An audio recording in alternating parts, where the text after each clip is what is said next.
बिहार के चुनाव का नतीजा कल आ चुका है। मैं रज़ा अब्बास हूँ, फिर से आपको स्वागत करता हूँ बड़ी बहस की परिचर्चा में।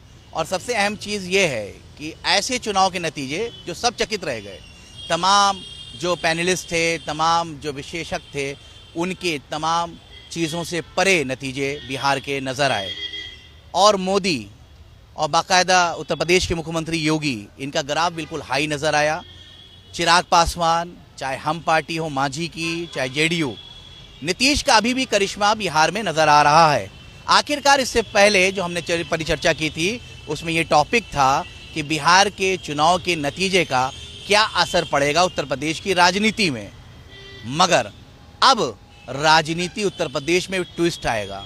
कहीं ना कहीं अखिलेश यादव को सोचना पड़ेगा, विपक्ष की पार्टियों को सोचना पड़ेगा कि बिहार के नतीजे से बहुत ज़्यादा अगर झटका लगा है किसी भी पॉलिटिकल पार्टी की, वो पार्टी है अखिलेश यादव की पार्टी, समाजवादी की पार्टी। क्योंकि अभी साल डेढ़ साल के बाद 2027 में चुनाव उत्तर प्रदेश में होने जा रहा है। और इस परिचर्चा में ख़ास चेहरे हमारे साथ सम्मिलित हो रहे हैं। बड़ी इंटरेस्टिंग अब परिचर्चा होने जा रही है। हमारे साथ प्रेम जी हैं जो वरिष्ठ पत्रकार हैं, वो इस परिचर्चा में शामिल हो रहे हैं। अभिनव त्रिपाठी जी हैं जो उच्च हाई कोर्ट के अधिवक्ता भी हैं और बीजेपी से इनका ताल्लुक है, नेता हैं बीजेपी के। हमारे साथ पांडे जी हैं जो एक आज़ाद आवाज़ होगी, ये किसी भी पॉलिटिकल पार्टी से इनका ताल्लुक नहीं है, वरिष्ठ अधिवक्ता हैं, हाई कोर्ट में प्रैक्टिशनर हैं। हमारे साथ वहीद साहब हैं जो स्पोक पर्सन हैं कांग्रेस पार्टी के और एक यूथ चेहरा है कांग्रेस पार्टी का। सुभाष ओझा जी जिन्होंने उमा भारती के साथ एक पॉलिटिकल जीवन का आरंभ किया, उत्तर प्रदेश के हर बैकग्राउंड पे राजनीति की, एक बीजेपी का बड़ा चेहरा। हमारे साथ नावेद शिको हैं जो हमेशा टिप्पणी करने के लिए, बेहतरीन परिचर्चा करने के लिए जाने जाते हैं, पहचाने जाते हैं। हम प्रेम कांत तिवारी जी से शुरू करते हैं, बहुत शॉर्ट में बताइए क्योंकि इस वक्त पैनलिस्ट ज़्यादा हैं। आप क्या चेहरे डेवलप क्यों नहीं करते हैं? राहुल और प्रियंका क्यों वही 4-5 इर्द गिर्द चेहरे रहते हैं उत्तर प्रदेश में? बिहार में वही हाल हुआ, क्यों नहीं? आप भी तो एक लीडर हो, आपको लेके पहुंच जाएं, सभा करें, क्षेत्र में आपकी कॉन्स्टिट्यूंसी तैयार करें। बीजेपी जो है वो सेकेंड बी लाइन से लीडर तैयार करती है, आपके ऑप्शन ही बंद है। सबसे पहले नेता की कमी माफ करिएगा। सबसे पहले तो मैं आपकी बातों का जवाब दे दूं कि हमने तो चेहरे के तौर पे दलित प्रदेश अध्यक्ष दिया और एक युवा आप मेरा बात नहीं समझिए। आप यहाँ पे कई कॉन्स्टिट्यूंसी है उत्तर प्रदेश में, पर्टिकुलर आप ढूंढते हो कोई कैंडिडेट मिले। अरे कैंडिडेट बनाना पड़ता है। आपका नेता है कॉन्स्टिट्यूंसी में खड़े होकर सभा कर दे और ये कह दे कि यही राहुल और प्रियंका की आवाज है, तो वो नेता बन जाएगा उस क्षेत्र में। आपके नेता 2 महीने पहले निकलते हैं दिल्ली से, क्यों नहीं रहते उत्तर प्रदेश में? आप ही की बातों का जवाब दे रहा हूँ। आपका सवाल ये है कि आपके पास नेता था, कौन था, चेहरा कौन था? तो चेहरा हमने दिया, मुख्यमंत्री की घोषणा हमने किया ना। एक युवा तेजस्वी यादव के नाम पे इंडिया गठबंधन ने ऐलान किया ना। आपके पास कहाँ चेहरा था? आपने मुख्यमंत्री किसको बनाया? आपको क्या कांग्रेस के प्रदेश अध्यक्ष का नाम मालूम बिहार के? देखिए कांग्रेस ने, मैं एक बात बता रहा हूँ, शोहरत है वहाँ के कितने चेहरे आप जानते हैं। तारिक अनवर कहाँ थे इस चुनाव में? शकील अहमद हट गए। पुराने चेहरों को तिरस्कार किया जा रहा है कांग्रेस। बहुत अच्छी बात को आपने उजागर किया है। और देखिए एक बात, पहली तो बात हम एक यही कह दें कि राहुल गांधी भी जो है पार्ट टाइम पॉलिटिक्स करते हैं। वो अवकाश पे भी चले जाते हैं, वो बाहर विदेश भी यात्रा कर आते हैं, घूम आते हैं, वो भारत में भी, और कभी मान लीजिए पैदल यात्रा करते हैं। देखिए आज हमारा सवाल ये है हमारे काबिल दोस्त से जो कांग्रेस के नेता हैं, यूथ चेहरा हैं, कि आखिरकार क्योंकि हम पत्रकार, हम चाहते हैं अपोजिशन हेल्दी रहे, तभी मजा है पत्रकारिता करने में, वही डेमोक्रेसी की मजा है। हमारी पीड़ा है पत्रकारों की, अपोजिशन है कहाँ? आपके लीडर क्यों ऐसा काम कर रहे हैं?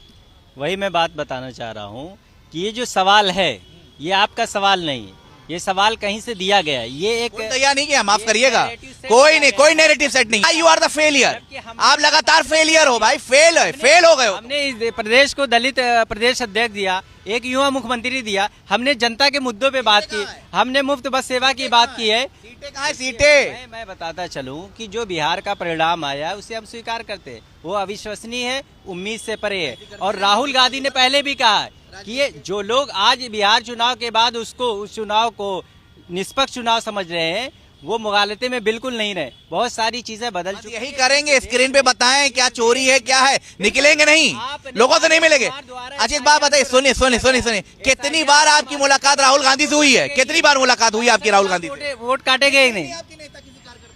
65 लाख वोट काटे गए कि नहीं काटे गए, आप हमको बता दिए। हमने प्रणाम मैं कब कह रहा हूँ नहीं कटे प्रमाण हैं? दिया कि नहीं दिया? हरियाणा में जिस तरीके से आपने वोट चोरी किया, हमने प्रमाण दिया कि नहीं दिया? और इसकी भी हम समीक्षा कर रहे हैं और बहुत जल्द पूरे सबूत के साथ जनता के सामने, देश आप के ये सामने जानते हो रखेंगे। कि इसमें फ्रॉड हुआ है, कुल मिला के यही इल्जाम है। बिल्कुल निष्पक्ष चुनाव नहीं है, ये पहले दिन से तय था। जिस प्रकार से भारतीय जनता पार्टी की सरकार इस देश में लोकतांत्रिक संस्थाओं पर और जो लोकतांत्रिक मर्यादा है, जो प्रणाली है, उसको की धज्जियां जिस प्रकार से इस देश में जो सरकारी उड़ा रही है, वो बिल्कुल साफ है। पहले दिन से हमने इस देश में जनता के मुद्दे पे चुनाव लड़ा, चाहे जिस प्रदेश में चुनाव हुआ, और ध्रुवीकरण के नाम पे इस देश में, सांप्रदायिकता के नाम पे इस देश में मुद्दों से हटकर अगर किसी ने चुनाव लड़ा, वो भारतीय जनता पार्टी। फिर भी हम संघर्ष, हम हार को स्वीकार करते हैं। हम समीक्षा करेंगे, मंथन करेंगे, चिंतन करेंगे, जहां भी कमी रह गई उसकी हम हर प्रकार से उसके लिए हम तैयार हैं। लेकिन हम जो जनता के मुद्दे हैं उसी मुद्दे पे संघर्ष करेंगे, उसी मुद्दे पे लड़ने का काम करेंगे। उत्तर प्रदेश के मुख्यमंत्री जी जाते हैं वहाँ पे, बुर्का की बात करते हैं, घुसपैठिए की बात करते हैं, क्योंकि उत्तर प्रदेश में उन्होंने कोई काम नहीं किया। अगर उन्होंने उत्तर प्रदेश में कोई काम किया होता, आप अभी सर बोल रहे थे कि ये बीजेपी की मंशा है, तो मंशा तो साफ है। बीजेपी की मंशा से देश नहीं चलेगा, देश संविधान से चलेगा। पब्लिक वोट दे रही है, क्या करोगे? देश तो वही चला रहे हैं ना, आप तो नहीं हो।